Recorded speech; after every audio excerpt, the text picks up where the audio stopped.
দেন না ভাই, নেন না, 30 টাকা নেন ভাই, 30 টাকা নেন, রাখেন, সমস্যা কি? লাগবো না? চাচা এই পুলিশে দাওয়া দিছে, এ শোনেন,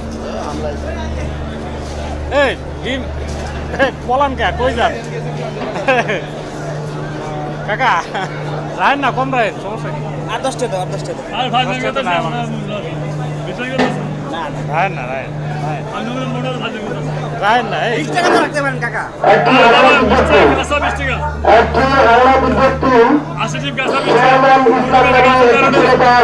ভাই, কি হয়েছে? রাখেন, আজকে রাখেন, আজকে রাখেন, আজকে রাখেন। আপনি যদি মাইকের আওয়াজ শুনতে পারেন তাহলে 22 নম্বর কোর্ট এসে যোগাযোগ করেন। আমি 30 টাকা হাত দিলাম, 2 সাইফুর রহমান টাকা নিব।